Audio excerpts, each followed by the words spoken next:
युवांश पूनम वाल्मिक मराठेचा वाढदिवस श्री संस्कार मतिमंद आश्रमशाळेत अन्नदानासह दैनंदिन वापरातील वस्तू वाटप।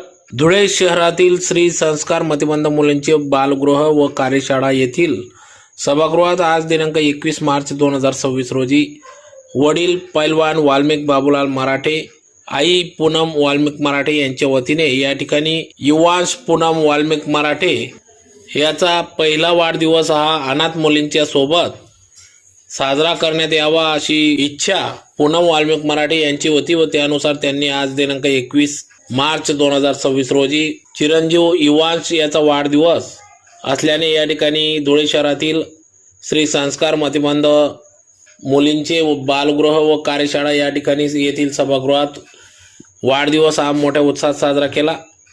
त्यानिमित्ताने या ठिकाणी चिरंजीव युवांश याचा पहिला वाढदिवस असल्याने या ठिकाणी मुलींच्या अनाथ आश्रममध्ये या ठिकाणी त्यांच्या सोबत वाढदिवस साजरा करण्यात आला। इतरत्र पैसा खर्च न करता मुलींना या ठिकाणी जेवणाची व्यवस्था करून देण्यात आली, जेवण वाटप करण्यात आले। त्याचबरोबर मुलींना मेडिसिन औषधं देखील वाटप करण्यात आले। तर त्याचबरोबर त्यांना दैनंदिन जीवनात लागणाऱ्या वस्तू देखील या ठिकाणी या अनाथ मुलींना देण्यात आले। तर यावेळी या सर्व अनाथ मुलींनी देखील जेवणाचा आस्वाद घेतला। चिरंजीव युवांशचे वडील पैलवान वाल्मिक मराठे, आई पूनम वाल्मिक मराठे, संस्थाचालक सुनील भाऊ वाघ, सर्वस्ताई कदम, शंकर अण्णा खरात, डॉक्टर संतोष वैद्य, सयाजी माडदे, भोसले, भैया पारेराव, रोहिणी जगदेव, मंगलाताई मोरे, प्रमोद साळुंके यांच्यासह आदी सर्व पदाधिकारी, आप्तेष्ट, नातलग, मित्रपरिवार या ठिकाणी मोठ्या संख्येने उपस्थित होते।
जय भीम, जय शिवराय, जय महाराष्ट्र, जय संविधान। आज माझ्या मुलाचा युवांश वाल्मिक मराठे याचा प्रथम वाढदिवस होता।